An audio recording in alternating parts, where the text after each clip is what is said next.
નમસ્કાર, તમે જોઈ રહ્યા છો મારો વાત ન્યૂઝ। મહેસાણા જિલ્લામાં 5 બિન હથિયારી પોલીસ ઇન્સ્પેક્ટરની બદલી। મહેસાણા જિલ્લા પોલીસ વડા હિમાંશુ સોલંકીના આદેશથી મહેસાણા જિલ્લામાં ફરજ બજાવતા 5 બિન હથિયારી પોલીસ ઇન્સ્પેક્ટરની જાહેર હિતમાં બદલી કરવામાં આવી છે। અધિકારીશ્રીઓએ તેમની હાલની જગ્યાએથી તાત્કાલિક ચાર્જ હસ્તાંતર કરી બદલી કરાયેલા પોલીસ સ્ટેશન શાખામાં હાજર થવાનું રહેશે। બદલીની વિગત નીચે મુજબ છે। શ્રી કે ચૌધરી ફરજ પરનું સ્થળ વિજાપુર પોલીસ સ્ટેશન, જેઓની લીવ રિઝર્વ મહેસાણા ખાતે બદલી કરવામાં આવી છે।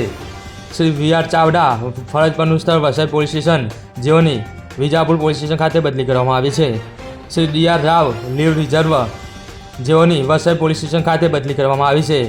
Shri SG. Shripal Santhal police station, જેઓની બદલી લીવ રિઝર્વ મહેસાણા ખાતે કરવામાં આવી છે। Shri MM. Varchand leave reserve, જેઓની બદલી સાંથલ પોલીસ સ્ટેશન કરવામાં આવી છે। જિલ્લા પોલીસ અધિક્ષકના આદેશ અનુસાર તમામ અધિકારીઓએ લેખિત ચાર્જ હસ્તાંતરણ કરી નવી જગ્યાએ હાજરીની જાણ કરવાની રહેશે।